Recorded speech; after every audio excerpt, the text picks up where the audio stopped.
Bonsoir à tous, je suis ravi d'être là avec vous. Alors, comme je vous le disais, je l'ai annoncé la semaine dernière, toute cette année, tous les samedis, j'aurai le plaisir d'inviter sur la chaîne Facebook, notamment donc des personnages inspirants, des événements inspirants pour parler donc de sujets qui vous interpellent, qui nous interpellent. Et aujourd'hui, comme la semaine dernière, eh bien, nous aurons des invités qui ont des choses à nous dire, des choses importantes à nous dire. Alors, ma première invitée, c'est une psychologue clinicienne. Elle vit en France depuis très longtemps. Elle est française d'origine camerounaise, elle s'appelle Rose Sita.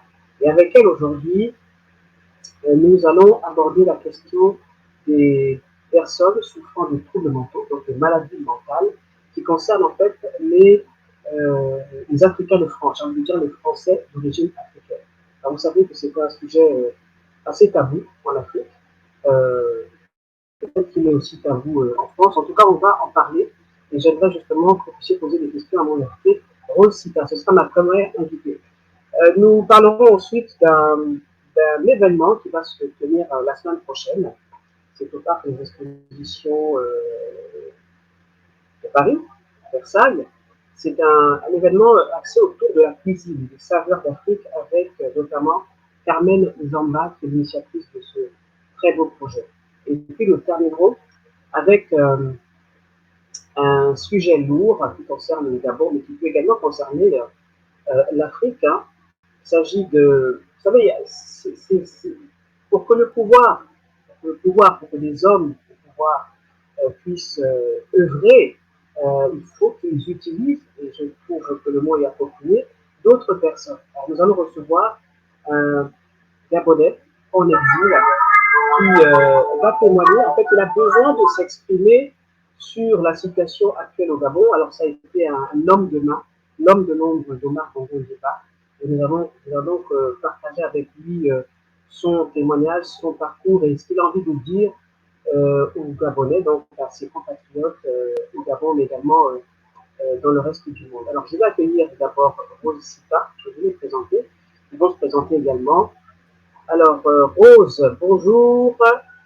Bonjour Eugénie. Comment tu vas? Ben, ça va très bien et toi? Ça va très bien. Alors, merci d'être là. Je sais que tu es assez occupé. En tout cas, merci d'être là pour partager ton expérience de psychologue clinicienne au service des personnes souffrant de troubles mentaux. Est-ce que tu pourrais nous parler un peu de ton parcours en quelques minutes? Alors, donc, je suis Rosita, je suis psychologue, thérapeute familiale et de couple. Je travaille essentiellement en psychiatrie adulte et j'ai travaillé longtemps dans des institutions pour enfants. Je travaille aussi avec des personnes pour faire un peu de coaching, de développement personnel, essentiellement. Donc, c'est vrai que ce sujet m'intéresse. Pardon? Oui, ce sujet t'intéresse beaucoup. Pourquoi?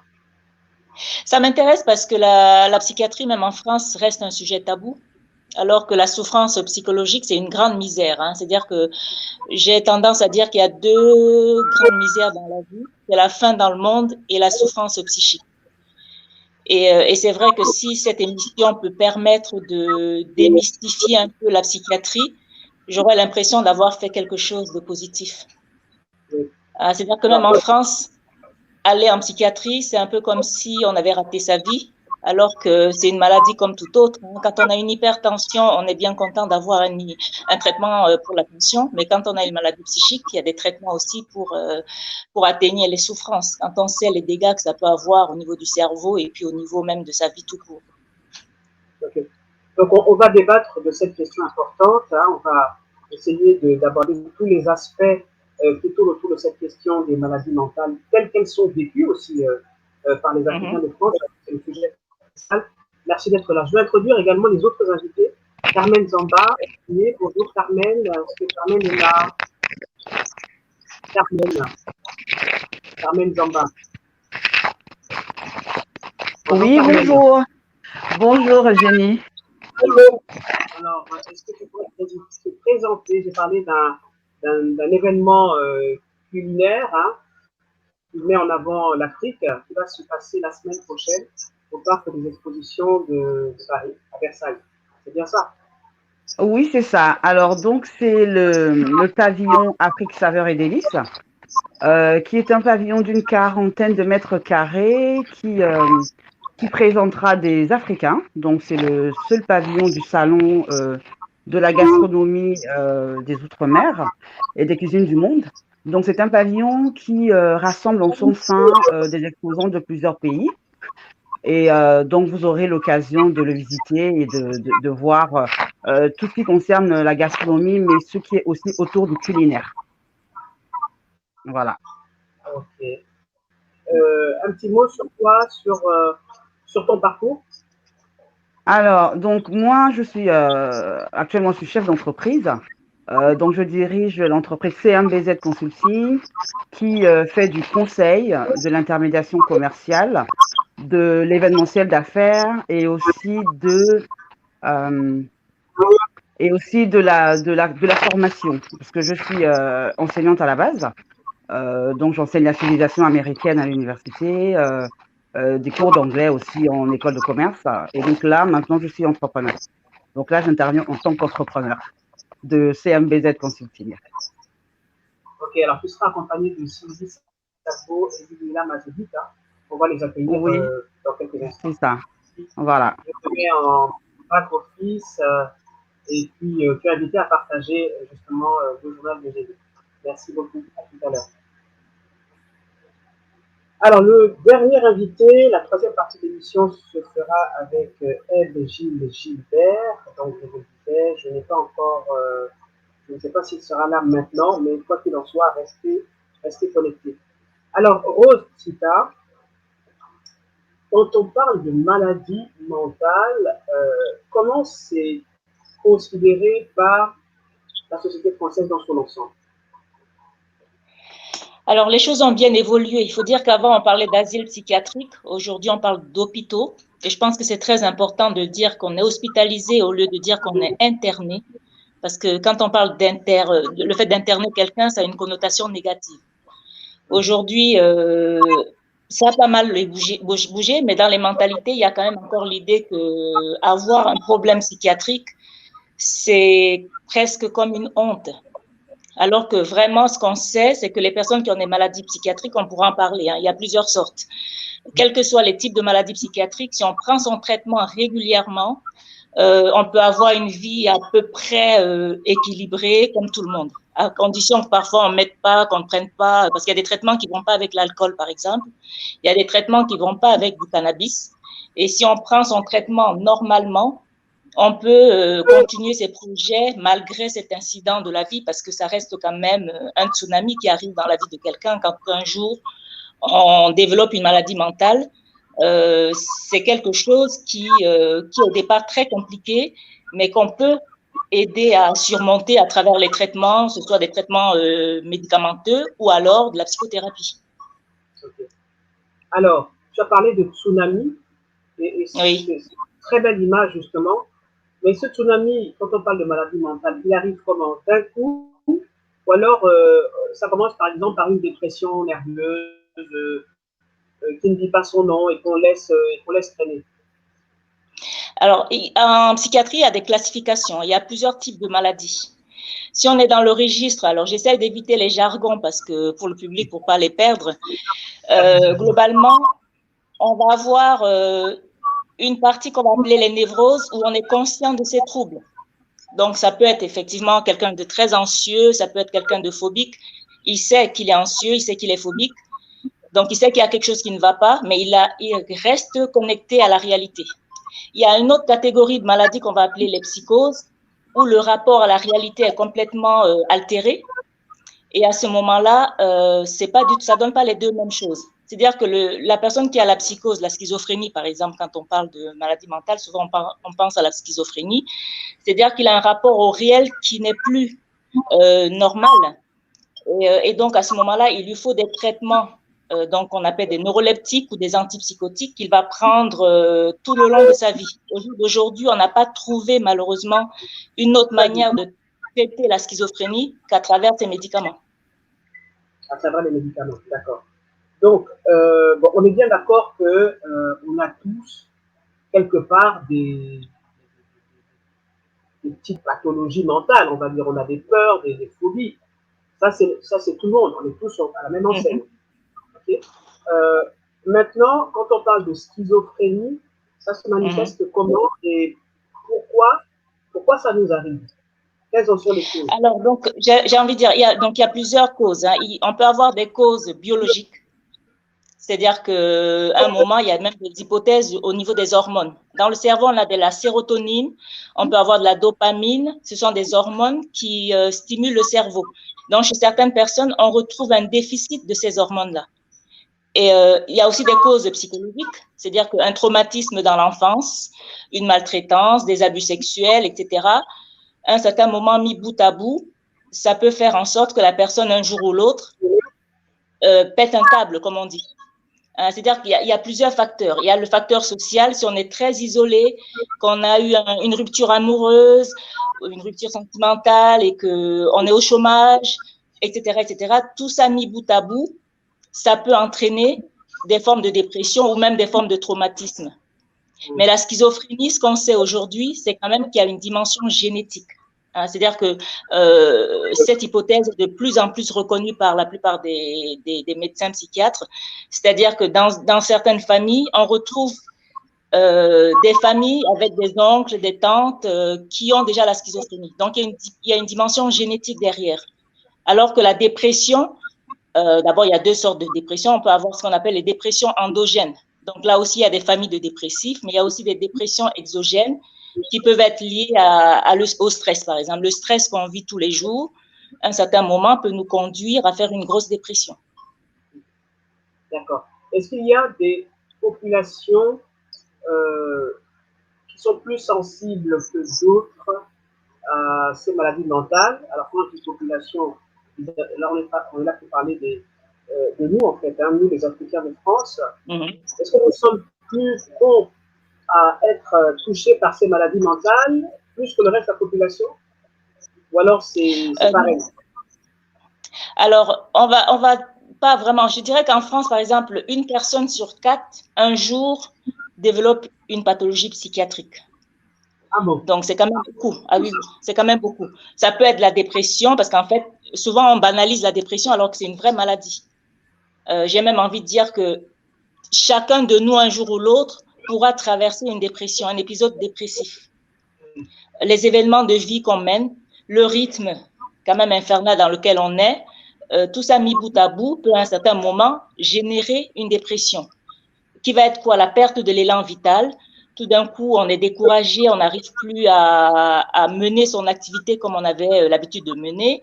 Il peut y avoir une perte d'appétit ou même, paradoxalement, on peut aussi avoir une augmentation d'appétit, une hypersomnie ou alors des problèmes de sommeil. Donc, vous voyez, c'est vrai que les Africains, quand ils arrivent ici, je pense que l'exil est déjà une situation de vulnérabilité. le fait de vivre loin du pays où résident ses ancêtres est déjà en soi un facteur de vulnérabilité. Prendre conscience de ça, ça permet de mettre en place un équilibre dans sa vie. C'est-à-dire qu'avoir un équilibre social, avoir un équilibre du côté de sa santé, prendre soin de sa santé, avoir des loisirs, si on a de la chance d'avoir un travail, avoir une vie de couple qu'on essaye de faire équilibrer, faire un peu d'exercice physique. Vous voyez, si on met en place des petits garde-fous, ça va être la prévention contre la dépression qui guette la plupart des personnes issues de l'immigration et notamment issues de l'immigration africaine. Alors, d'où vient-il que, est-ce que ici, on continue à penser que souffrir de dépression, et pire de schizophrénie, en tout cas de maladie mentale, c'est des choses qui appartiennent aux Blancs. Ça, c'est les maladies des Blancs. On y croit tellement que lorsqu'on n'ose même pas se dire entre nous qu'écoute, là, je pense que c'est une dépression. Est-ce que ça continue encore à exister ce genre de représentation? Je vois ça tous les jours en psychiatrie. Hein. C'est-à-dire que les personnes, quand elles arrivent, souvent elles arrivent quand il y a des grosses crises. C'est-à-dire qu'à un certain moment, elles ont fait des tentatives de suicide ou alors il y a eu des hallucinations telles que les proches les amènent presque de force en psychiatrie. C'est vrai que malheureusement, l'équipe psychiatrique, pas tout, hein, il y a beaucoup d'équipes qui aujourd'hui ont une connaissance des aspects culturels. Je pense que c'est très important de négocier avec eux, de leur faire comprendre qu'on comprend qu'ils ne comprennent pas ce qui leur arrive. Prendre du temps pour discuter avec eux et leur proposer des traitements qu'on applique ici pour que petit à petit, ils acceptent l'idée que parfois, au bout de 2-3 jours, en leur proposant un antidépresseur, ils vont sentir quand même qu'ils vont un peu mieux. Mais c'est vrai qu'il y a parfois une grosse difficulté entre les institutions et les familles, parce que les familles arrivent déjà très opposées au traitement. Et puis, l'équipe aussi institutionnelle, parfois par méconnaissance des pratiques culturelles, a tendance à avoir des maladresses qui ne facilitent pas le lien thérapeutique. Oui. Alors justement, en allant mener mon enquête sur Internet concernant les maladies mentales, j'ai constaté que effectivement, il y a beaucoup d'Africains vivant en France qui veulent être soignés par des psychologues, des psychothérapeutes africains comme eux. Alors, il y a eu un débat, hein, ça fait couler beaucoup d'encre et de salive. Qu'est-ce que tu en penses, toi? Est-ce que tu penses qu'il est normal qu'un Africain dise « moi, je veux être soigné par une personne qui vient d'Afrique, en tout cas qui me connaît mieux qu'un praticien qui serait français caucasien ».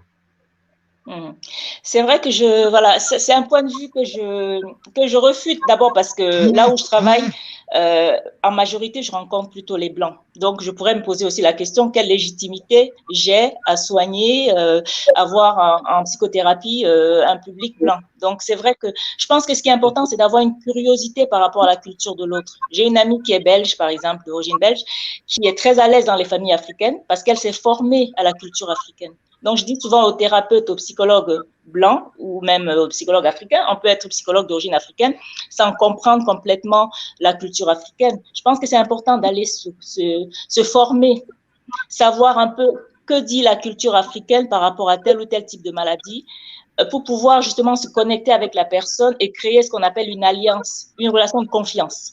Donc, je ne suis pas d'accord de penser qu'il faille être africain pour soigner les Africains. Ça, je ne pense pas. Parce que j'ai des collègues qui se sont vraiment formés à l'approche qu'on appelle l'approche transculturelle, qui effectivement, quand ils abordent les Africains, ils savent comment s'y prendre. Hein, ils savent par exemple qu'il y a des cultures africaines dans lesquelles on ne regarde pas quelqu'un droit dans les yeux parce que c'est un signe de non-respect. Donc il y en a qui vont faire attention à ça. Quelqu'un qui regarde par terre quand il parle à son thérapeute, le thérapeute qui est formé saura que c'est parfois une gêne, c'est un signe de respect. Celui qui n'est pas formé peut peut-être penser que c'est un désintérêt, c'est une forme de défiance. Même dans les écoles, on le voit. Donc, je pense que ce qui est vraiment important, c'est c'est d'avoir une curiosité par rapport à la culture de l'autre. Et la meilleure façon de la connaître, c'est aussi lui poser des questions. Si c'est des questions bienveillantes, avec respect, les gens vous répondent. Alors, Rose, avant de préparer cette émission, on a beaucoup discuté sur que ce soit du côté d'un homme ou d'une femme d'origine africaine, en tout cas vivant ici, les histoires justement qui conduisent à développer une maladie mentale qui conduit à l'hôpital psychiatrique. Alors, je peux envoyer le témoignage, je ne le partagerai pas ici parce qu'elle ne l'a pas autorisé, mais je peux envoyer le témoignage d'une africaine qui vit en France depuis très longtemps. Alors, elle a rencontré son époux en Afrique, son époux l'a amené en France, et ce qu'elle prenait pour un conte, un beau conte, en fait, une belle histoire d'amour, en fait, s'est révélé être une histoire qui s'est mal terminée, puisqu'en arrivant en France, elle a été transformée, en fait, on va dire, en nounou pour les parents de son époux, en fait. Il l'a amené juste pour l'utiliser, je peux parler comme ça, à s'occuper de ses parents. Et lorsque les parents de ce monsieur sont décédés, elle ne servait plus à rien. Et ce monsieur l'a envoyée dans un hôpital psychiatrique. Elle en est sortie complètement, fait des allées et à l'hôpital et chez elle. Je pense qu'elle a même divorcé de son époux.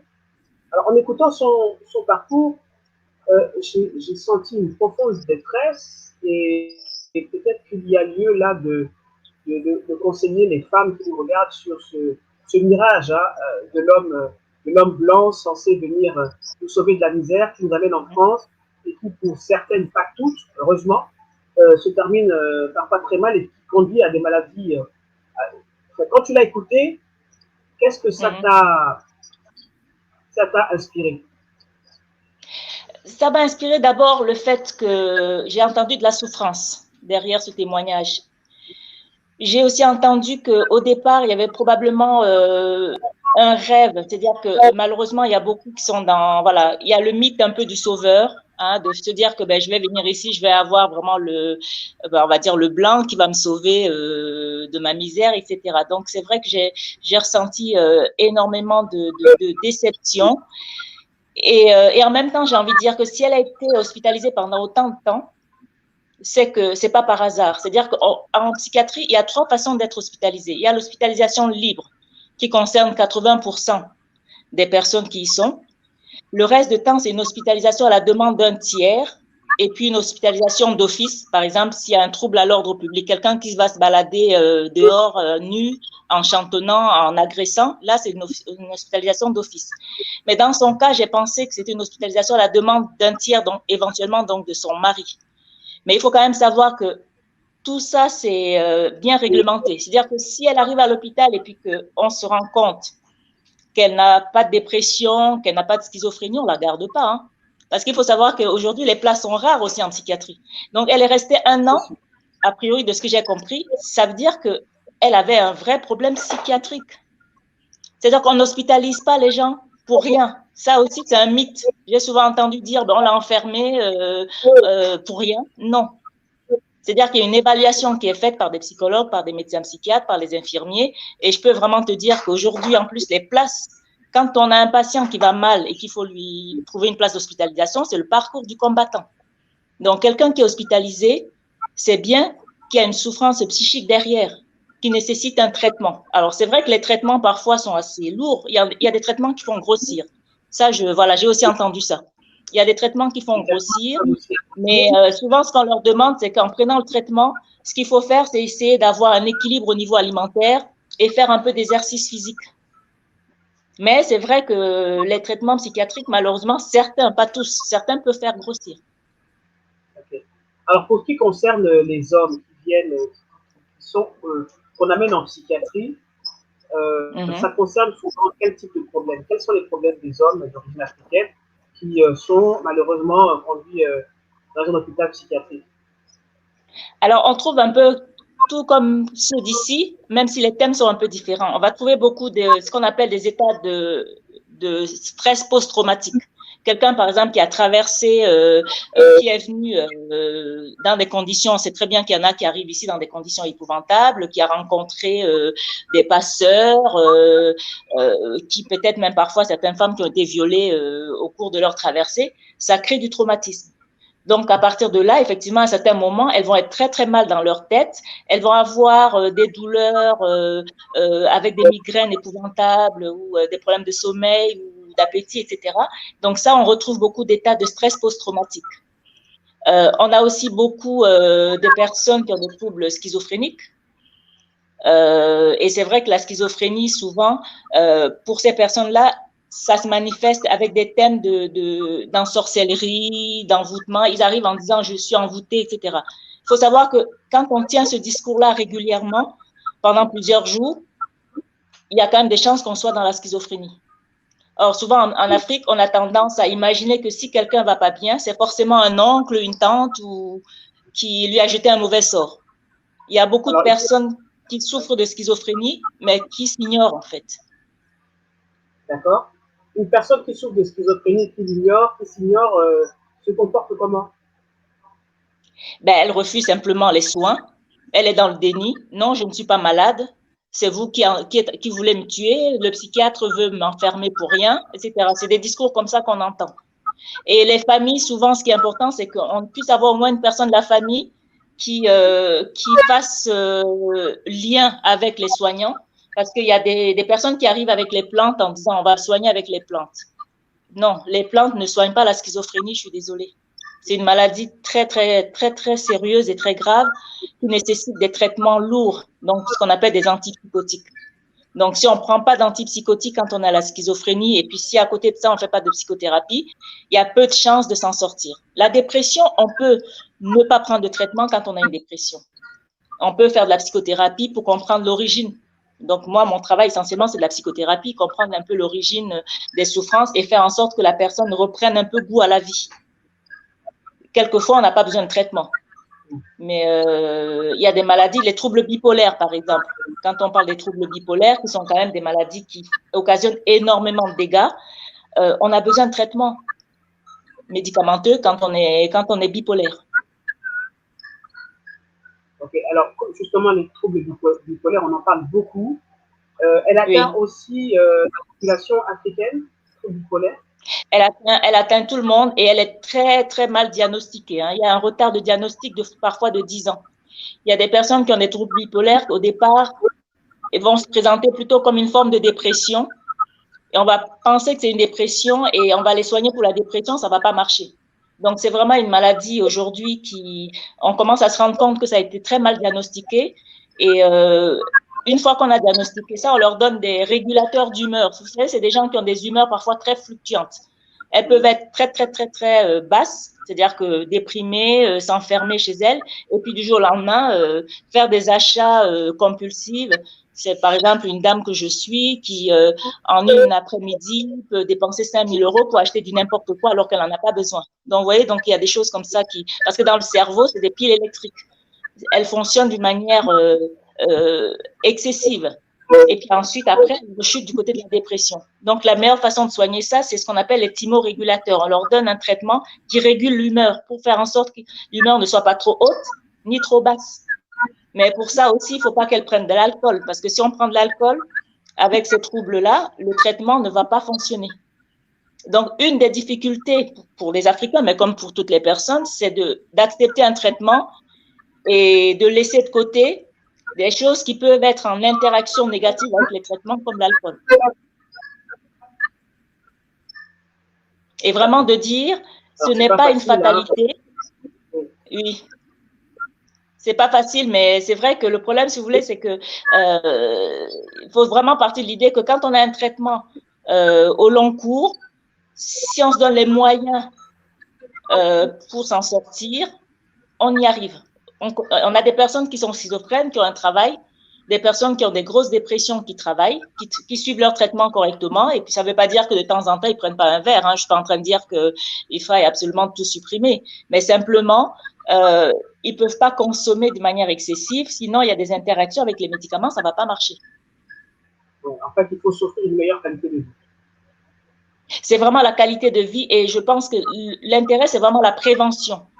Comment on essaie de mettre l'équilibre dans sa vie et se dire, ben voilà, du côté de la santé, est-ce que j'ai mis en place suffisamment ce qu'il faut? Est-ce que j'ai vu tous les spécialistes? Si je suis une femme, par exemple, est-ce que je vois ma gynéco au moins une fois par an? Est-ce que je vois le dentiste au moins une fois par an ou une fois tous les 2 ans? Est-ce que je vois mon médecin généraliste au moins tous les 3 mois, avec qui j'ai une bonne relation? Est-ce que je fais un peu d'exercice physique? Au niveau amitié, est-ce que j'ai 1 ou 2 amis sur lesquels je peux vraiment compter? Je ne parle pas des camarades ou voilà, parce que les vrais amis, on les compte, hein, 2 ou 3 sur lesquels on peut compter.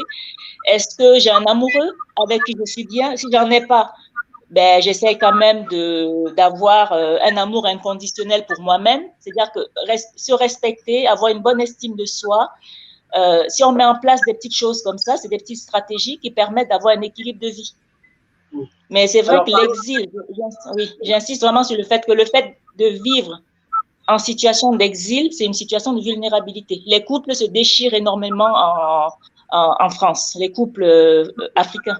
J'en vois beaucoup qui, à un certain moment, ne tiennent pas, mais parce qu'il n'y a pas tout le groupe social qui permet de réguler les conflits. Tout à fait. Alors justement, comment la famille, les parents, la famille en général, les parents, voient la situation? Il y a toujours dans la famille 1 ou 2 personnes pour qui c'est très difficile, peut-être le papa, la maman, s'ils sont en France avec leur enfant. Enfin, qu'est-ce que tu conseilles à la famille qui est confrontée à cette situation? Par rapport à la maladie? Oui, par rapport à une famille qui a un parent, on va dire un papa qui est schizophrène, qui est violent pour lui-même et même pour ses enfants, c'est avec beaucoup de souffrance, de douleur en fait, qu'on est contraint d'amener, de constater que papa n'a plus toute sa tête, donc il faut l'emmener, il faut le faire admettre dans un hôpital psychiatrique. C'est très douloureux à vivre ça. Oui, mais vraiment, c'est de leur montrer qu'il y a une légitimité dans la souffrance. C'est-à-dire que votre papa, il a la schizophrénie, il aurait pu avoir un problème de tension, il aurait pu avoir un problème de diabète. Cette maladie, il faut la respecter au même titre que les autres maladies. Et que justement, par amour, parce que quand on aime ses enfants ou quand on aime ses parents, on met en place tout ce qu'il faut pour les aider. C'est de dire, ben voilà, moi, je vous conseille de les amener en hôpital psychiatrique où il y a des spécialistes qui vont s'occuper de lui, qui vont aussi de temps en temps vous inviter aux entretiens familiaux pour vous expliquer un peu les démarches qu'on met en place pour lui, etc. Mais vraiment les mettre en situation de confiance, leur expliquer que ce n'est pas une fatalité. Parce que, voilà, c'est-à-dire que généralement, quand, vous voyez même dans les fêtes d'hiver, vous savez, il n'y a que 1% des schizophrènes qui tuent, qui passent à l'acte. Quand on, voilà. Sauf que généralement, les 1% qui passent à l'acte, dans les médias, on va dire, il y a un schizophrène qui a étranglé quelqu'un. Je n'ai jamais entendu dire qu'il y a un dépressif ou un hypertendu qui a tué quelqu'un. Vous voyez, c'est pour dire que même dans l'inconscient collectif, la schizophrénie fait peur, alors que le schizophrène est beaucoup plus dangereux pour lui-même que pour les autres. La plupart des gens qui tuent, c'est des gros pervers, c'est des pédophiles, etc. Hein. C'est pas les schizophrènes qui tuent. Hein. Ils sont plus dangereux pour eux-mêmes, parce que s'ils ne sont pas soignés, le risque, c'est le suicide.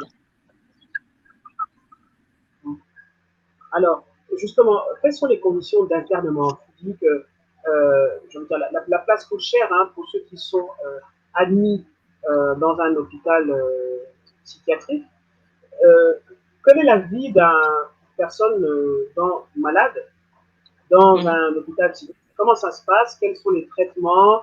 Enfin, est-ce qu'ils sont suivis comme on le voit dans les films hein, on les met dans les camisoles, ils n'en voient rien, pas de télévision. On les gave de médicaments, enfin, c'est comme des légumes, quoi. Voilà. Est-ce que c'est vraiment ça l'image réelle, justement, de ces personnes? C'est vrai que les films font beaucoup de dégâts sur la psychiatrie. C'est-à-dire que ça dépend comment on arrive. Il y a des personnes qui arrivent qui sont tellement agitées qu'il faut les contenir avec des médicaments. Donc, on va leur donner des traitements pour éviter qu'ils soient en danger vis-à-vis d'eux-mêmes. Et on va même les mettre dans des chambres d'isolement en retirant tout ce qui peut être dangereux parce qu'on sait qu'en situation de crise, la personne est capable de prendre juste un drap et s'étrangler avec. Donc, effectivement, dans un premier temps, on peut donner des traitements assez costauds pour apaiser la crise. Donc, il y a plusieurs étapes. Une fois qu'on va mieux, il y a des ateliers thérapeutiques La personne peut faire l'atelier esthétique, elle peut faire atelier lecture, etc. Il y a plein d'activités dans les hôpitaux psychiatriques. Et généralement, quand on va mieux, il y a un suivi après, une fois qu'on sort de l'hospitalisation, il y a des suivis, soit dans un hôpital de jour, on va le matin, on rentre le soir, ou dans des CMP, où on vient simplement pour une consultation. C'est-à-dire que la personne vient, par exemple, à 10 heures voir son psychologue, de 10 heures à 11 heures, et puis le reste du temps, soit elle est au travail, soit elle est chez elle. Donc, vous voyez, donc il y a plusieurs temps en psychiatrie. On n'est pas hospitalisé pendant des semaines et des semaines. Hein. Généralement, 3 semaines, 1 mois, et ensuite, après, on sort pour aller dans un hôpital de jour. On a un infirmier référent qui peut passer aussi à domicile, voir comment les choses se passent. Et ensuite, il y a des établissements où la personne vient voir effectivement des psychologues ou le médecin ou l'infirmier. Mais vraiment, je pense que c'est il y a parfois des portes ouvertes. Hein. J'insiste sur le fait qu'il y a beaucoup de portes ouvertes aujourd'hui en psychiatrie. Bon, avec le contexte du Covid, c'est un peu dommage. Et moi, c'est vrai qu'à chaque fois qu'il y a eu des portes ouvertes, que j'ai pu faire venir les personnes d'origine africaine ou même d'autres, venir voir un peu l'univers de la psychiatrie, ça permet de déconstruire toutes ces représentations-là. Ce qu'on ne connaît pas fait souvent peur. Et d'ailleurs, c'est ce qui se passe en politique. Hein. Quand on ne connaît pas, on a tendance à avoir peur. Ok. Alors, est-ce que tu aimes ce métier-là? Est-ce que tu aimes ton métier et qu'est-ce que tu peux nous dire à ce sujet? Je pense que j'aurais pas pu faire autre chose. J'avais le choix entre chanteuse et psychologue. Donc, je pense que j'avais plus de compétences pour être psychologue. Et je pense que je n'aurais pas pu faire autre chose. Je crois que la souffrance psychique, la rencontre avec l'autre, avec l'humain, c'est quelque chose qui me passionne. L'humain dans sa complexité. Hein, c'est-à-dire qu'un être humain est quelqu'un, nous sommes tous des êtres avec nos mystères, avec nos complexités. Et donc, rencontrer quelqu'un et lui apporter un petit apaisement, lui donner un peu un sens à sa vie et lui permettre de cheminer dans ce monde où on est un peu perdu. Parce que finalement, au fond, d'où vient-on? Où est-ce qu'on va? C'est une question très, très difficile. Donc, si on peut au moins avancer tous les jours en se disant, ben voilà, aujourd'hui, j'ai fait au mieux, demain, on verra. Voilà. Ouais. Chez certaines personnes, redonner juste du sourire à certaines personnes, ça me comble. Alors, tu sais que nous, on est très dans la religiosité, on est très croyants. Est-ce que le fait de croire en Dieu, de pratiquer sa religion, aide à guérir? Ça, c'est la première question. Oui. Deuxième question, je sais qu'en Afrique, en général, quand une personne est malade mentale, folle, c'est l'expression qu'on dit chez nous, on a tendance à l'emmener soit chez un ganga, un guérisseur traditionnel, ou alors à l'église. Qu'est-ce que tu réponds à cela? Oui, c'est-à-dire que j'ai envie de dire que l'un n'empêche pas l'autre. À partir du moment où aussi travailler tous ensemble, c'est-à-dire que si le guérisseur allait voir le psychiatre et travailler avec le psychiatre et ne pas dire au patient d'arrêter son traitement et aller à l'église, parce que la foi, c'est vrai que quand on peut donner un sens à sa vie à travers la foi, je pense qu'on a cette chance dans ce continent, même si c'est un continent très complexe. C'est-à-dire que moi, ce que je vois souvent, les gens peuvent être à la fois dans la foi chrétienne et puis aussi avoir des pratiques parfois qui sont pas compatibles. Mais si on restait simplement dans cette dimension spirituelle, je pense que ça peut apporter énormément. Et ça, c'est compatible. On peut tout à fait aller à l'église, aller voir un guérisseur pour avoir des plantes et puis prendre son traitement.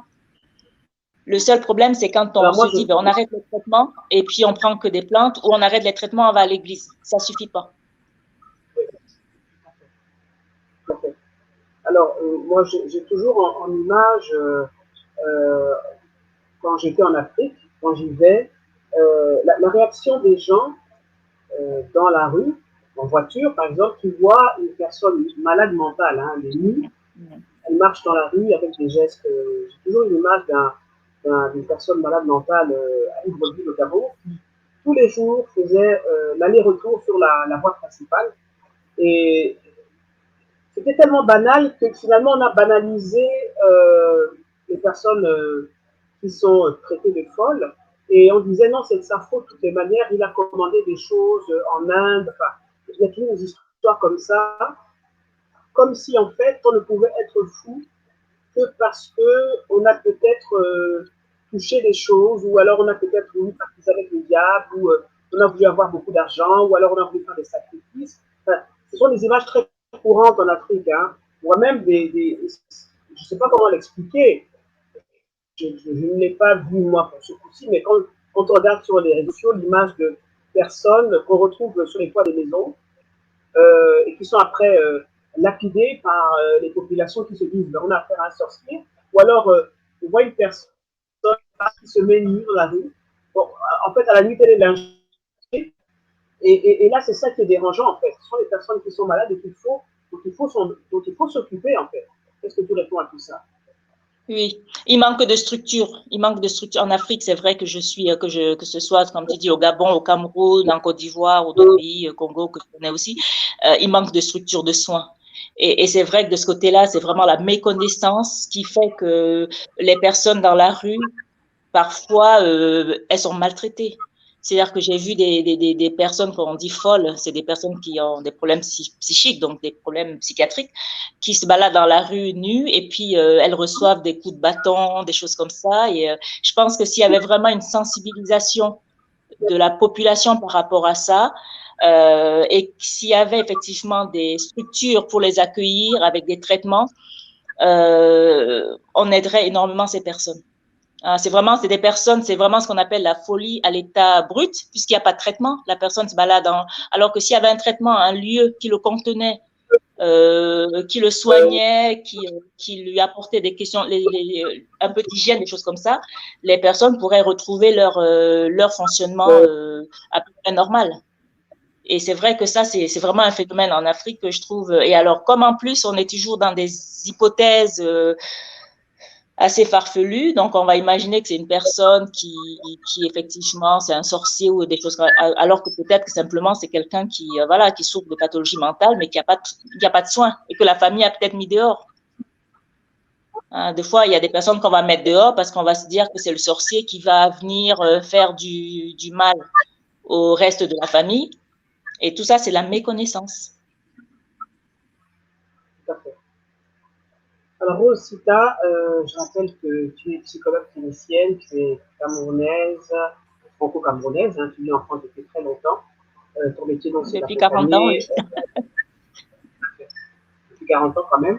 Alors, qu'est-ce que tu souhaites te dire en guise de conclusion à toutes les personnes qui regardent actuellement et qui vont regarder plus tard? J'ai vraiment envie de dire que je pense que la santé mentale, la santé psychique, c'est quelque chose qui se travaille tous les jours. C'est de renforcer l'estime de soi en essayant justement déjà de se reposer sur un certain nombre de valeurs. Ce sont les valeurs qui vous permettent de donner un sens à votre vie. Et à partir du moment où on les a définies, mais on accepte aussi que l'autre, son prochain, il a des valeurs qui sont peut-être différentes des siennes et qu'on doit respecter. Je pense que c'est sortir aussi de cette société où on est dans la compétition, où on est dans le qui a raison, qui a tort. En fait, l'humain, si on était, moi je suis quelqu'un de très optimiste et peut-être un peu hors sol, j'ai envie de dire, c'est-à-dire qu'on sorte un peu de la compétition, de la rivalité, et puis qu'on se dise que chacun a sa place. Je pense que le monde est riche des différences. Il y a celui qui est chef d'entreprise, il y a celui qui est coiffeur, il y a celui qui est, je veux dire, un plombier, c'est une intelligence épouvantable. Quand je vois un plombier ou un mécanicien, quelqu'un qui change une roue, qui répare une voiture, je trouve que c'est, voilà. Et je pense que ce qui nous pose parfois souci, c'est de ne jamais avoir assez. Et les personnes narcissiques, j'ai pas parlé d'eux, parce que les personnalités narcissiques, c'est des personnes très malheureuses, parce qu'elles ne vivent qu'à travers l'image, à travers le paraître. Et à un certain moment, elles sont malheureuses parce que de toute façon, elles ont toujours besoin de briller. Donc, un peu d'humilité dans la vie, en acceptant de faire au mieux et en respectant l'autre. Je pense que l'avenir serait peut-être un peu meilleur que celle qu'on vit actuellement. Une dernière question, Rose.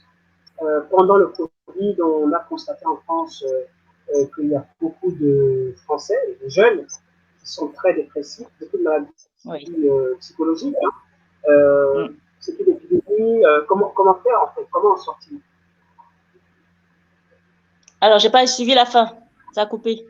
Est-ce que c'est une épidémie? Est-ce qu'on peut considérer que avec le Covid qui va peut-être entrer dans les mœurs, voilà, je pense qu'à un moment on va dire c'est comme la grippe, mais est-ce que ça va créer ça crée beaucoup de ravages justement cet enfermement des jeunes liés au Covid, des jeunes et des moins jeunes évidemment. Oui, parce que c'est une société aussi qui a été basée sur le paraître. Et on n'a pas appris à nos jeunes aussi à d'abord apprendre à s'ennuyer. Je pense que c'est aussi tout un programme. Apprendre aussi à cultiver d'autres choses. C'est-à-dire qu'aujourd'hui, le drame en plus, ça crée des addictions. Hein. C'est-à-dire que la pandémie est là. C'est vrai qu'on parle d'isolement chez les jeunes, mais ça crée aussi des addictions. Donc, ils sont encore de plus en plus connectés sur les écrans. Et on sait que c'est compliqué de soigner les addictions au jeu, les addictions au réseau, des choses comme ça. Donc, je pense qu'aujourd'hui, ce qui est important, c'est vraiment apprendre aux jeunes à s'aimer. Ça peut paraître rien, apprendre à s'aimer. C'est définir leurs valeurs. Et c'est vraiment, je pense que c'est le meilleur passeport qu'on peut leur donner dans la vie. Apprendre à s'aimer. Ne pas être que simplement dans la compétition pour avoir. Être. Qui suis-je? Quelles sont mes valeurs? Quelles sont mes croyances? Et ça, je pense que c'est le plus important. Plutôt que de courir après l'image, courir après les sous, c'est d'abord essayer d'exister en tant que sujet et puis respecter aussi les autres. Tout à fait. Alors, pour ceux qui souhaiteraient te contacter, je mettrai ton contact ici si bien sûr tu le souhaites, tu l'acceptes. Comment on fait pour te contacter? S'il y a des personnes qui souhaitent que tu les consultes, qui ont des parents peut-être dans la famille, il y a des personnes qui souffrent de maladies mentales. Oui. J'espère que cette émission va créer un déclic chez vous qui nous regardez. Si vous ne vous sentez pas bien, il faut vous occuper de votre mental, de votre âme, parce que, en fait, on a constaté que les gens sont plutôt à s'occuper d'aller soigner leur voiture, leur véhicule, plutôt que même, en fait. Quand la voiture est en panne, on l'amène facilement chez le garagiste. Quand on veut se coiffer, on va facilement chez la coiffeuse. Quand on veut s'amuser, on va facilement dans un lieu où on peut s'amuser. Et quand il s'agit de notre santé mentale, on se dit bon. Alors qu'en fait, sans santé mentale, en fait, non, rien ne se fait. En fait. On va s'affoler. Oui, tu as pris l'image même. Oui, vas-y. Non, je t'écoute. Oui, tu as pris l'image même de la métaphore de la voiture. J'ai tendance à dire les relations, c'est pareil. C'est un peu comme une voiture. C'est pas pour comparer les personnes aux voitures. Ça n'a rien à voir. C'est juste une métaphore. C'est-à-dire que une voiture, par exemple, si vous la laissez pendant des jours sans l'allumer, à un moment vous allez l'allumer et puis ça va pas démarrer. La relation, c'est pareil. Si on l'entretient pas, ça va s'encrasser. Et puis, à un certain moment, ça va créer des problèmes. Et dans les couples, on le voit, les couples issus d'immigration, il y a un certain moment, voilà, ils laissent traîner un certain conflit, où il n'y a pas cette volonté de vouloir les régler. Et puis, un jour, voilà, les gens se divisent, tout simplement parce qu'on n'a pas entretenu la relation. Donc, en tant que thérapeute de couple et de la famille, c'est vrai que c'est quelque chose que je travaille beaucoup, dans l'idée que ça ne va pas de soi. La vie nous traverse tous. Et c'est très important d'entretenir les relations. Et chaque fois, se demander qu'est-ce que j'ai fait de ma femme aujourd'hui, qu'est-ce que j'ai fait de mon mari aujourd'hui, et qu'est-ce que j'ai fait de mon fils ou ma fille aujourd'hui. Se poser cette question avant de s'endormir. Ça permet que si on a fait des erreurs, que le lendemain, on puisse réajuster. Je pense que vraiment, c'est l'hygiène relationnelle. Arriver à nourrir la relation avec soi et nourrir la relation avec les autres. Hygiène relationnelle. Je note hygiène relationnelle. Oui. Ok, est-ce que tu as un téléphone, un contact? Je le mettrai là. Oui, tu peux mettre je t'avais donné, je pense. Tu l'as ou il faut que je le redise? Tu peux le redire, s'il te plaît. Je le remettrai tout à l'heure. 06 61 50 03 30. Voilà, c'est le téléphone de Rosita, qui a accepté d'intervenir aujourd'hui dans le journal de Génie sur les maladies mentales que vivent les Africains en France. Merci infiniment. Peut-être un dernier mot. avant que je passe à Ben, l'autre. écoute, merci pour avoir eu l'audace de proposer ce thème, parce que c'est vrai que si aujourd'hui ça peut permettre de le démystifier et de ne plus en faire un sujet tabou, j'aurais l'impression d'avoir servi à quelque chose. En tout cas, merci. Merci. Ce n'est pas qu'une impression, tu sers à quelque chose. Merci Bon, infiniment. Et merci. bon, à bientôt. Voilà, messieurs, dames. Alors, partagez le live, hein. Partagez le live, s'il vous plaît. Merci à chaque Franck d'être là. Merci à Muriel d'être là, l'esprit de Strat, Erika Oyemba. Merci infiniment de me partager le live et de poser des questions. Alors, on va passer à la deuxième partie de cette émission avec trois chefs d'entreprise. Alors, elles vont vous parler d'un événement que je vous invite à aller, à participer. Hein, en fait, allez-y. C'est la semaine prochaine, c'est le week-end prochain. Pour ceux en tout cas qui sont en France, et notamment à Paris, en région parisienne. Donc il s'agit d'art culinaire. Je ne vous en dis pas plus, je vais faire entrer Carmen Zamba et toutes les autres. Carmen, rebonsoir. Alors, tu as coupé le micro. Il faut que tu mettes le son. Bonsoir, Voilà. Junie. Bonsoir à tous. Je vais faire entrer Ludmilla. Ludmilla. Bonjour Ludmilla. Il faut ouvrir le micro. Et Sylvie Sagbo. Bonjour. Sylvie Sagbo. Mettez le son. Mettez le son, s'il vous plaît. C'est bon. Mettez le son. Bonjour. Voilà. Bonjour, bonsoir mesdames. Alors, je suis ravi que vous soyez là parce que vous allez nous concocter, en tout cas nous raconter la belle aventure culinaire.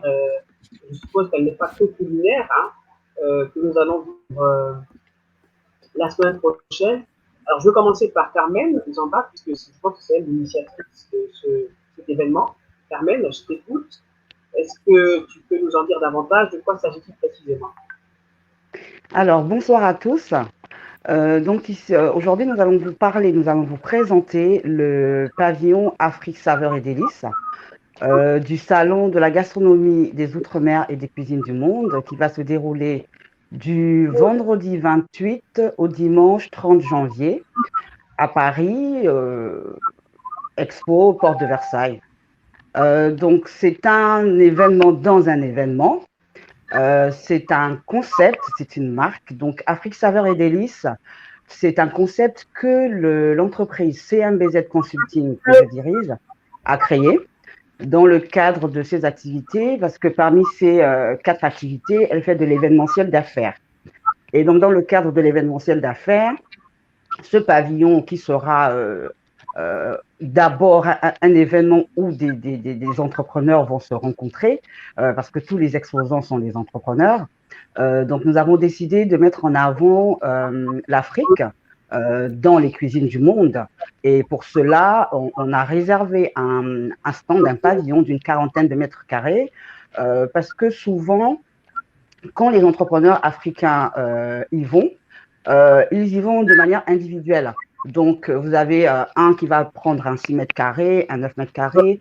L'impact n'est pas vraiment là parce qu'on ne peut pas les voir, ils sont dispersés. Et là, l'avantage, c'est qu'avec ce grand pavillon d'une 40aine de mètres carrés, on a plusieurs entrepreneurs qui sont dans des activités culinaires ou autour du culinaire et qui représentent plusieurs pays et représenter plusieurs pays par leur origine, bien sûr. Donc, nous avons effectivement des exposants qui sont dans le culinaire. Nous avons aussi qui sont dans des activités autour. On a par exemple une école hôtelière. On a donc qui fait des services et on a donc tous les autres qui sont dans le culinaire. Et les pays qui sont représentés par ces exposants-là, donc nous avons le Bénin, nous avons le Gabon, le Sénégal, Togo. Donc pour les exposants qui ont réservé des espaces. Voilà, des stands. Ok. Donc, Alors justement, je pense que ce stand a été décoré d'une certaine façon. Je pense qu'il y a une personne le stand a été créé pour l'occasion et Oui. j'aimerais savoir comment tout ça s'est mis en place. Alors, l'idée, on va Comment il a dire, été designé en fait? comment il a été designé. Donc, nous avons eu la chance d'avoir une architecte d'intérieur. Donc, ici, je vais citer Concept Linda Deco, donc qui s'est chargé de l'aménagement des espaces et qui va faire aussi la décoration. Donc, comment il a été aménagé? En fait, ça va être un espace, on va dire, épuré, si on peut dire, avec certains éléments qui vont rappeler l'Afrique ou certains pays. Donc, assez, comment je vais dire, assez, on va dire, assez spacieux. Et on a choisi aussi de faire de la non-concurrence parmi les exposants. Ça veut dire que si on a un qui se met dans la restauration pour d'une certaine cuisine, il va y avoir d'autres qui seront dans d'autres activités. Donc là, il est disposé, on a un restaurant, donc je vais citer ici le restaurant Moodiba's Taste. Nous avons aussi un traiteur, donc la sénégalaise. Nous avons une pâtissière, donc les douceurs d'Omila. Nous avons on va dire, l'égérie, si je peux m'exprimer ainsi, donc notre vedette du stand, parce que le thème de cette 7e édition donc, du Sagasdom, ce sont les épices. Donc, nous avons Ludmila qui est la présente, qui est artisane épicière, donc qui va vous dire un peu plus sur ce qu'elle fait, donc qui va nous présenter les épices d'Afrique centrale, donc qu'elle concocte. Il y a aussi, on va aussi avoir un petit marché, on va avoir aussi des jus de fruits, un stand de jus de fruits, donc des jus de fruits bio à base d'ananas avec plusieurs variétés authentiques. Et donc, on a aussi Sylvie qui est là, qui nous a concocté, qui a de très bons produits également à base de noix, de noix d'acajou, de cacahuètes, de diverses variétés, donc produits transformés. Elle vous en dira plus. Donc là, je pense que c'était un peu tout le monde. Hein. Donc voilà, Alors moi, on a essayé d'avoir un peu tout le monde. j'ai une question pour toutes les trois. Alors moi, je vais souvent à des salons, j'y suis invité, voilà. Et souvent, on va acheter des produits, on va regarder des stands, on rencontre de belles personnes. Et puis quand le salon est terminé, il n'y a plus rien. On ne sait plus où trouver ces produits-là. J'espère que les produits que vous allez exposer, mesdames, on pourra les retrouver, peut-être pas forcément dans les grandes surfaces, mais en tout cas à des endroits justement, où on peut les acheter. Alors là, je vais m'adresser à Ludmila, qui est la reine des épices, hein, si j'ai bien compris. Ludmila,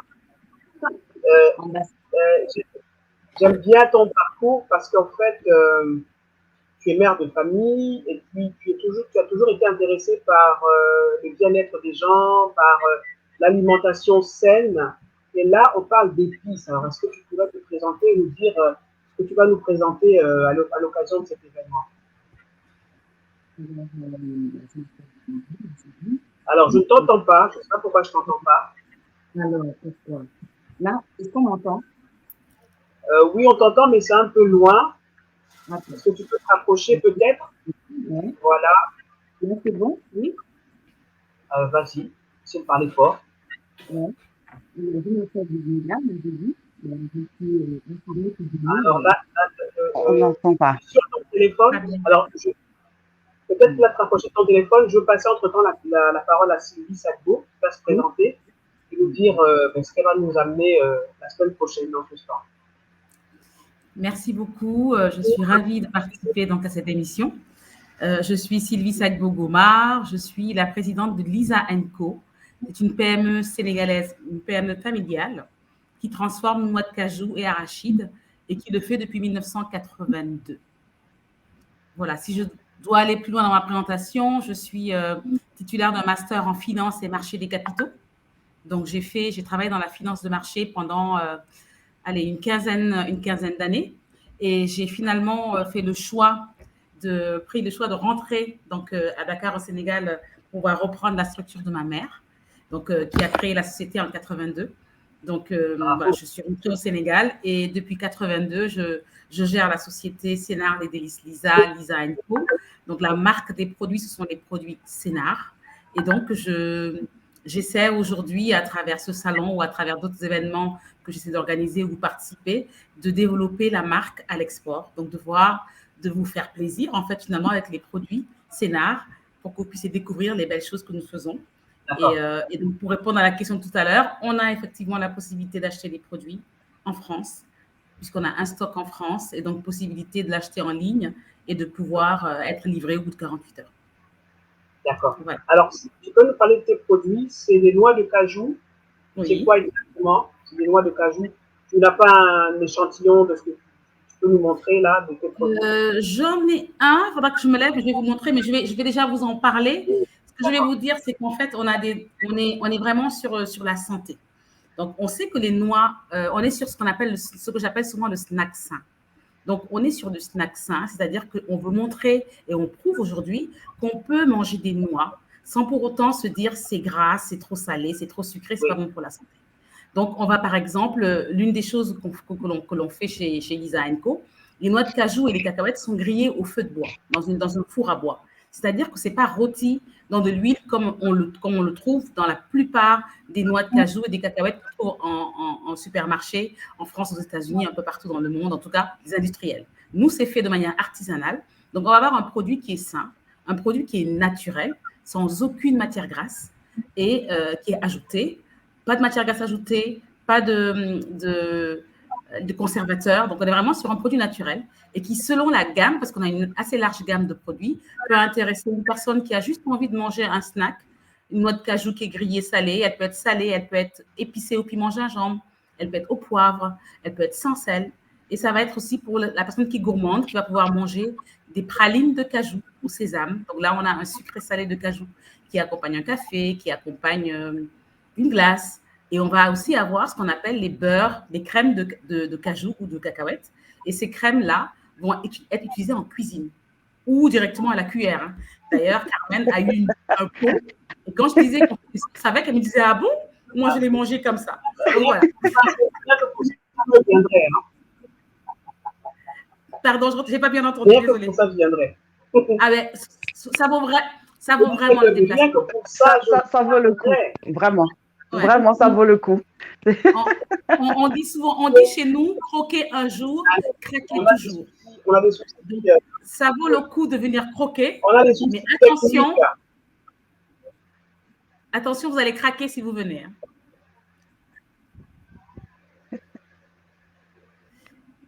Je ne sais pas si vous avez entendu, si vous m'entendez, ça, je vous avais parlé, je n'ai pas bien entendu. Vous m'entendez? Oui, je disais en fait que, bon, on a des soucis techniques, bon, ça, on s'y fait, hein, c'est un peu la norme, il y a souvent beaucoup de personnes qui font des lives, mais on va s'entendre. Donc, les produits, je disais en fait que rien que pour ça, je me déplacerais, parce que nous, en fait, ce qu'on aime, c'est des produits authentiquement africains, goûteux, gâteux, et qui ne nous font pas grossir. Donc, si vous le faites, eh bien, je pense que beaucoup de personnes vont être là. Et donc, ça sera au même endroit que ça va se passer. Hein. C'est ça. On a la chance d'être tous regroupés autour de Carmen, donc avec Afrique Saveur Délices. On a vraiment de la chance et ça vaut vraiment le coup parce qu'on va avoir des produits non seulement de qualité, mais des produits qui ne sont pas forcément connus et ça vaut vraiment le coup de venir les voir, le goûter. Par exemple, nous, on a parmi nos beurres de cajou, avec mon beurre de cajou nature, je fais une vinaigrette.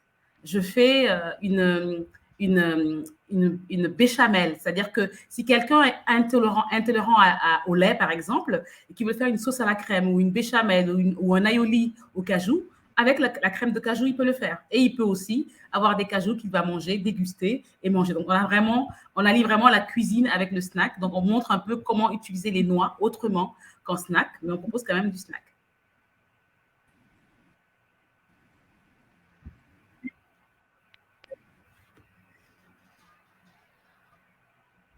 Je crois qu'il y a quelques soucis là. Après, je ne sais pas si c'est parce qu'elle. Ah. Toi, tu m'entends, Carmen? Oui, tout à fait, je t'entends. Donc, je pense qu'elle elle doit avoir un souci. Bon, bah.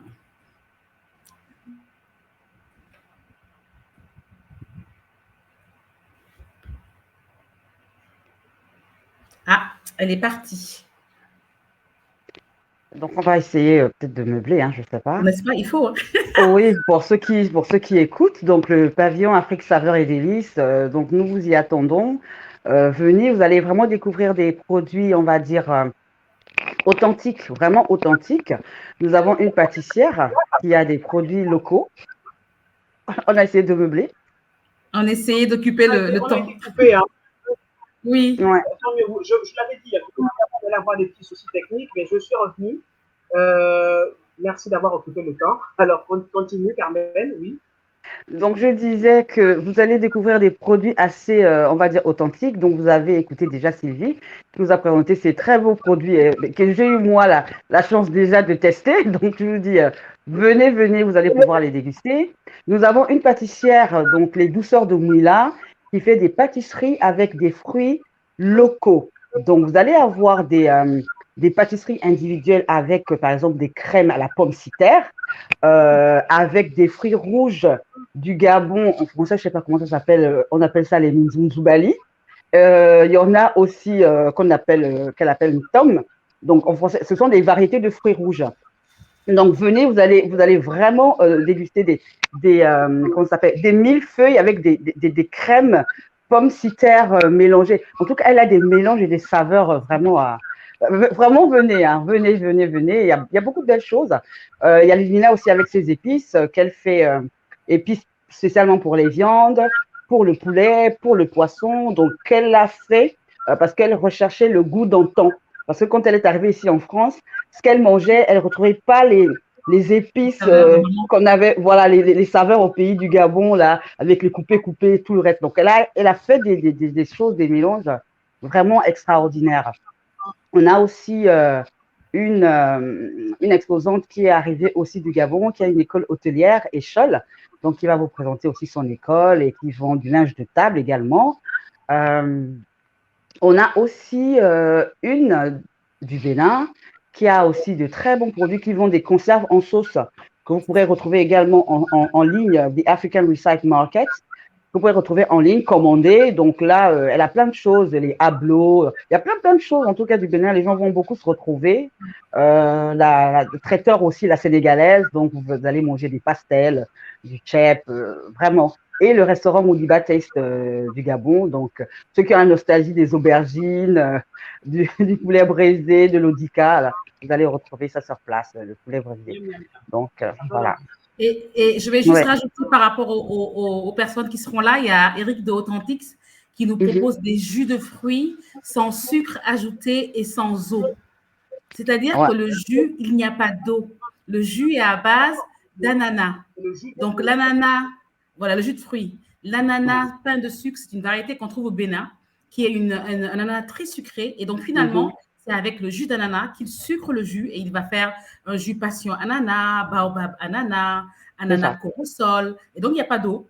Donc, on est vraiment sur le jus de fruits, sans eau. Et on a une variété de jus et c'est vraiment super intéressant. Il y a vraiment de quoi découvrir de belles choses et finalement rester accroché à tout ça pour se faire plaisir. Une variété de jus à base d'ananas, effectivement, variée. Ananas passion, ananas mangue, ananas. Il y a plusieurs mélanges. Si on n'a pas de soucis techniques, on a des soucis techniques. Je vais accueillir Ludmila. Oui. Ok, Ludmila. Oui. Ludmila, bonjour. Bonjour tout le monde. Est-ce que là, vous m'entendez maintenant? Alors, bonjour. Très bien. Alors, qu'est-ce que tu peux nous dire au sujet de... On t'entend très bien. Alors, je m'appelle Ludmila Maziti. Oui. Okay. Alors, qu'est-ce que tu peux nous dire au sujet de cet événement la semaine prochaine? Je suis très heureuse déjà de participer à cet événement. Je suis aussi très heureuse d'avoir Carmen à nos côtés parce que c'est elle qui a eu la magnifique idée de créer le pavillon Afrique Saveur et Délices. Je suis accompagnée par elle, avec son cabinet de consulting, donc de conseil, CMBZ, qui m'aide beaucoup en fait pour créer vraiment des bases solides pour mon entreprise. Et je suis très heureuse quand elle a eu cette idée-là. Elle dort pas la nuit, Carmen. Quand elle a eu cette idée de créer ce truc, je me suis dit, waouh! Et Babette a adhéré tout de suite. Je me suis dit, c'est impeccable. Je suis dans la bonne aventure. Alors, moi, je suis artisan cuisinier depuis 2012 et, euh, et je suis arrivée dans les épices parce que j'aime bien que ma cuisine soit relevée, mais pas d'une manière un peu européenne parce qu'on le connaît, on utilise des oignons et tout ça.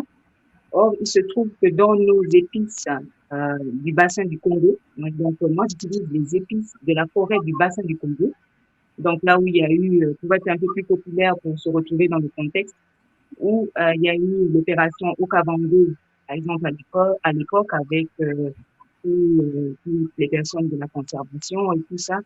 Ben, ces épices-là se trouvent dans cette grande forêt-là, impénétrable d'Afrique, et c'est tous ces épices-là viennent des arbres du bassin du Congo. Et pourquoi ces épices? Je me suis rendu compte en fait que quand je suis arrivée ici, il y avait un grand souci, on mangeait, mais j'avais pas cet appétit-là parce que je retrouvais pas le vrai goût. Comme je dis, hein, il y a dit, c'est le vrai goût du pays. Et donc voilà, je me suis lancée là-dedans et au fil en aiguille, on a fait la recherche. J'ai toutes ces épices-là, j'ai voulu les mettre dans 3 mix que j'ai créés il y a déjà près de 4 ans. Et là, je les relance là. Et c'est vraiment une chose, vraiment je suis très heureuse en tout cas de faire ce lancement-là auprès de Carmen, des services, des c'est ça. Et aussi Babette, parce que franchement, Babette, je la suis depuis des années et des années. Et donc, voilà.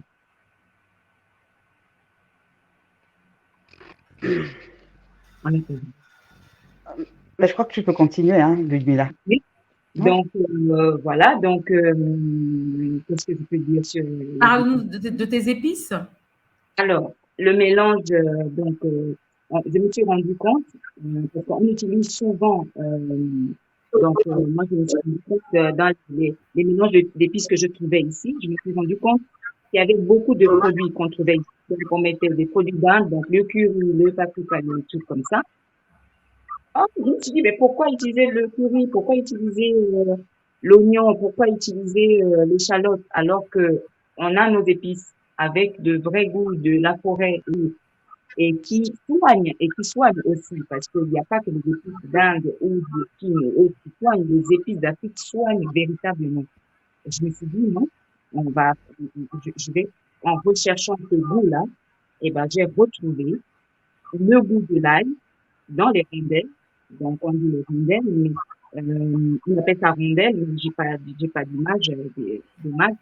Bien, ça, c'est du aliacé qui correspond au poireau, à l'échalote, à l'oignon qu'on a dans les forêts. Donc, on n'a pas besoin de ça quand on est localement africain. On n'a pas besoin d'aller se ruiner pour acheter de l'oignon rouge, de l'oignon jaune ou de, je sais pas quoi, du poireau d'Europe, alors qu'on a de la rondelle qui coûte vraiment même pas un centime au marché, quoi. Donc, voilà, c'était ça, en fait, ma bataille. Et ensuite, de fil en aiguille, je pense que ma bataille se poursuit encore plus longuement parce que là, je suis des études en diététique. J'aimerais aider des personnes à se soigner par l'assiette, à vivre sainement, mais par l'assiette, c'est-à-dire qu'en mangeant localement, en mangeant sainement et des produits locaux qui soignent. Et donc, on a des qualités directement là. On n'a pas besoin de les importer, de les transporter. On est soigné, on a le bon goût du pays dans l'assiette et on est heureux. Voilà. C'était ça. Merci. Donc, mes mélanges, on ne trouve pas d'oignons, d'ail, ni de poireaux, échalotes et autres, ni de tomates, poivrons, fruits. On trouve des épices qui viennent des arbres d'Afrique. Et on a ce bon goût-là, on a ce vrai bon goût-là, mais qu'il y a ce truc. Chez les Japonais, ils ont créé, j'en parlais avec Carmen, chez les Japonais, ils ont créé l'umami. Mais nous aussi, on a l'umami. On a le goût. On a ce goût-là, eh ben, que les gens, en fait, ne connaissent pas encore. Donc, nous, on veut faire sortir ce goût-là. Il y a l'umami en Afrique aussi. Mais on va trouver un nom. Carmen, tu me chercheras le nom. On a ça. On a ce goût-là de la forêt, qui est dans nos plats. Et il faut que ça se démocratise. C'est le but aussi de Bielsi. Ok. Est-ce que tu peux présenter tes 3 mélanges, tes 3 épices? Alors, ben oui, donc il y a un mélange à base de poulet et poisson. Je mélange tout le poulet et la viande. Alors, on a des soucis techniques, mais je regarde moi sur mon téléphone que même si on n'entend pas très bien le génie de la numérologie, enfin, l'outil numérique, c'est que, pas numérologie, hein, l'outil numérique, c'est que on peut lire ce qu'il y a. On va donc rappeler que l'événement se tient à partir de vendredi prochain, vendredi, samedi et dimanche prochain.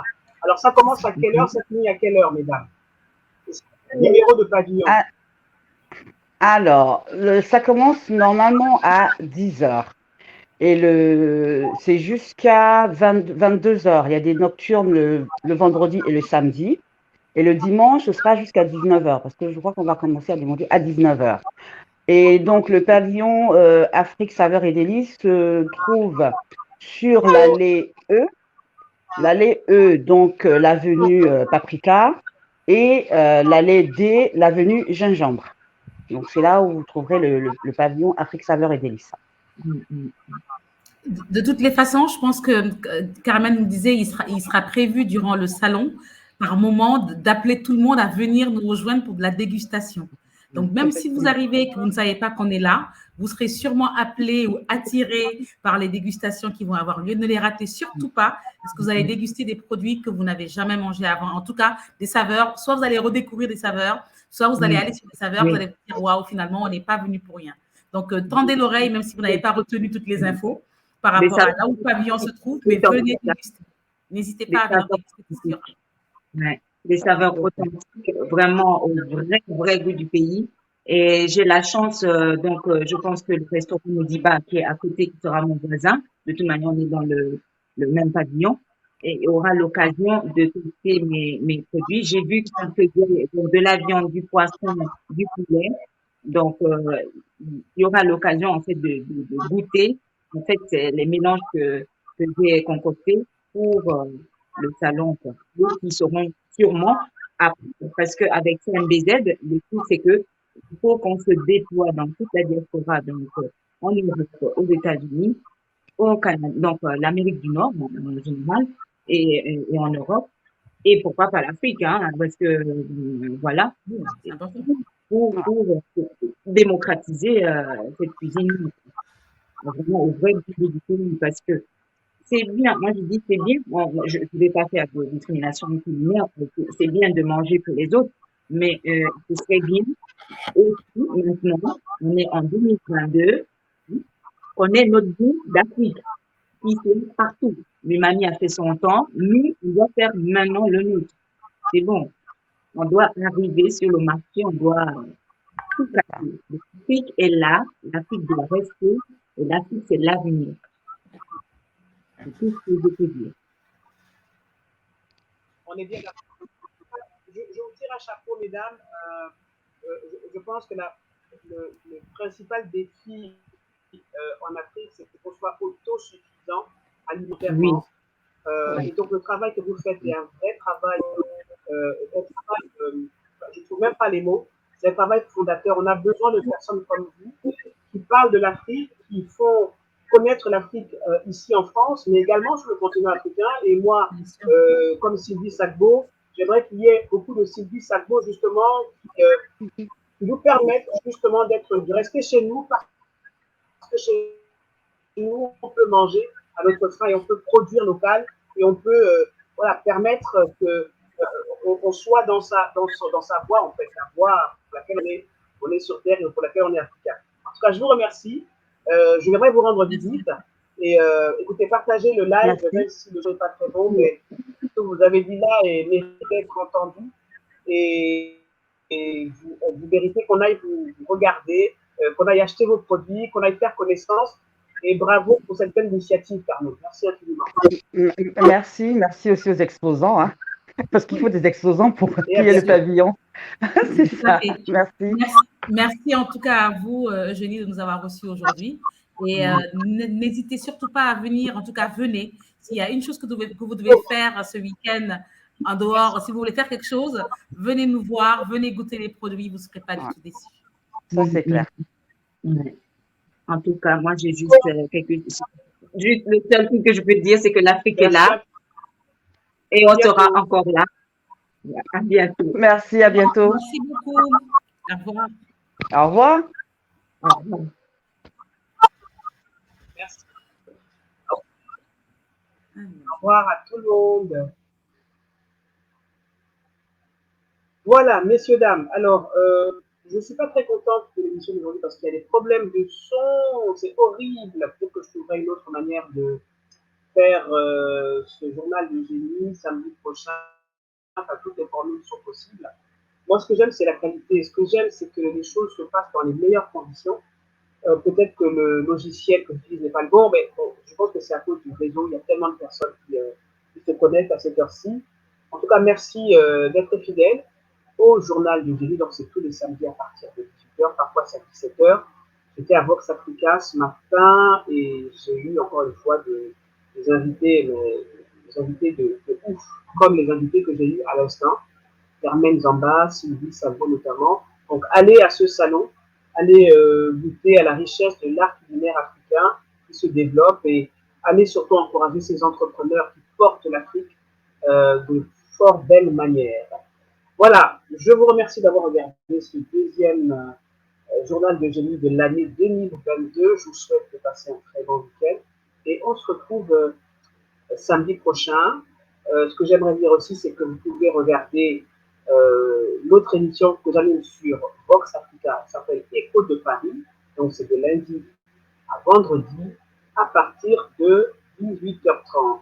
On va se quitter avec le générique de l'émission. Donc, plus d'un générique. Je vous souhaite encore une fois passer un bon.